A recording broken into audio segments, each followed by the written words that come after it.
Today I will share my preferred seaming techniques. We'll be covering 3 essential methods. First, joining horizontally, also known as grafting. Think shoulder seams in a sweater or toes in a sock. Then vertical seaming, typically used for those essential side seams. And lastly, the combination of horizontal to vertical seams, usually used for attaching sleeves or button bands. Chapters are available if you're only interested in a specific technique. I will use a grey yarn just so you can see. I go through the loop in the bottom piece. For the top loops, we want to follow what is happening in the stitches above. So we can see these legs of the stitches are joined together by a loop going behind.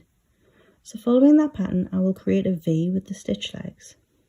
Pull tight and go back into the stitch we came out of. That's one stitch complete.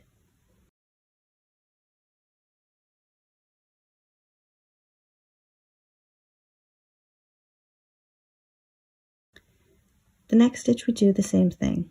This is the stitch we go through the middle from the back. Looking at the top section, we want to join 2 loops together to create a V. So make sure both stitches are laying flat. We go through the left leg of one loop and the right leg of the other, joining them to make a V, and back into the stitch we came out of.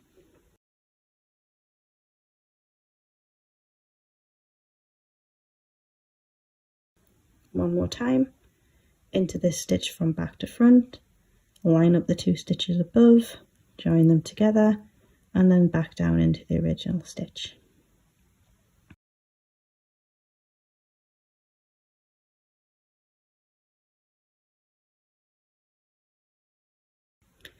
And when using a matching yarn, we get this nice invisible join. Again, I'm using a contrast yarn just so you can hopefully see a little bit better. If we look at the edge of the knitting, we have a column with slanted stitches. We don't want to use that, we want to use this column. So locate the first purl bump and go 2 stitches above and insert your needle. Pick up 2 bars going towards the hem.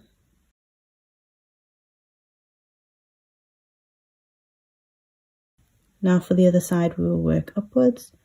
Locate the slanted column and work 1 column over from that. Starting next to the purl bumps, pick up 2 bars.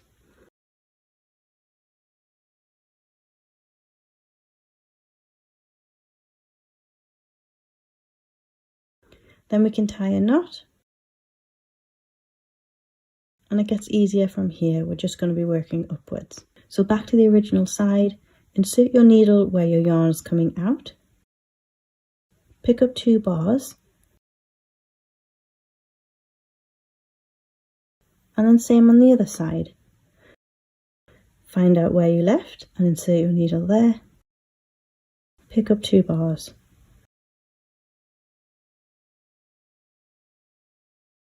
Pull to match everything up, but not too tightly, and continue alternating sides until you reach the top and weave in your ends.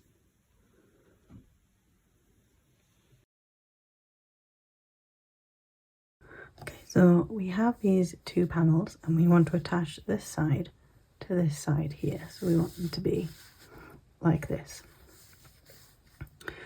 So usually you'll see in a pattern it'll be connect these 2, skipping 1 every once in a while. Sometimes you might have to do it a couple of times so it doesn't get all wavy. My technique is a little different. So what I like to do is I like to count how many stitches we have on this side. So you would just do that by counting the loops on the yarn. And for this one I have 24. And for this one you just want to count the V stitches.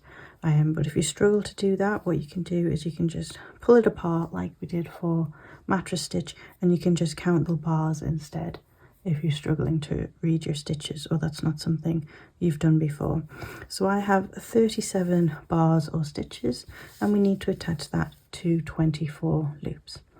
So how I do that is I go over to World Knits knitting calculators and I put in that I want to decrease 37 stitches by 13, so that'll give me 24.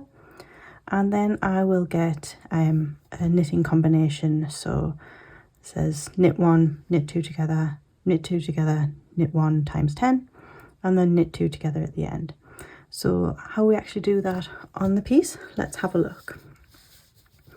So I'm going to do this with some contrast yarn just so you can see what I'm doing. So we're going to do pretty much a combination of Kitchener stitch and mattress stitch. So I'm going to line mine up this way. I'm going to enter these stitches just like we did for Kitchener stitch. So pull your loop up, make sure it's lying flat, and put your yarn in from behind.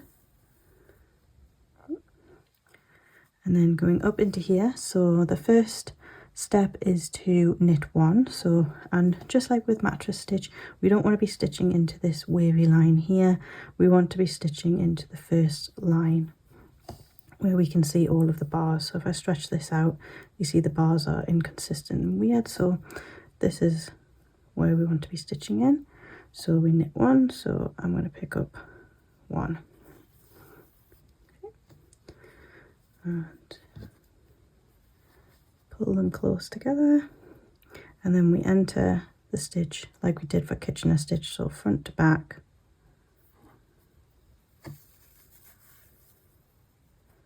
Okay. And then you can see we are creating a loop there. We can adjust tension and things later on if we need to. Okay, so that's stitch 1 done. Next stitch, going in the same way, lay it flat, back to front, and then back to our bars. So the next steps to say is knit 2 together. So for that, we're just going to go under 2 bars. Okay, so we're 2 together. Okay, and finish off the stitch. And there we go. So then next one, we're going to knit 2 together again. So back to front. So I'm going back in to where this bar is coming out of, just like with mattress stitch. Pick up 2 bars.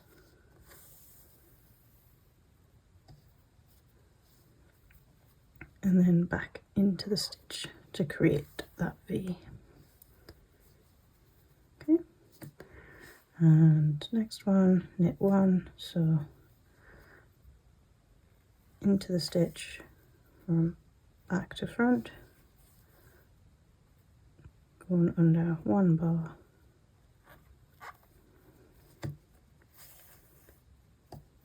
and then back into the stitch front to back. Just lay that flat, and that's what we get. So we're creating basically another row on the top of the piece on the bottom, and we're attaching it to this piece with mattress stitch. Okay, so I'll do this in a matching colour yarn and you can see what it looks like.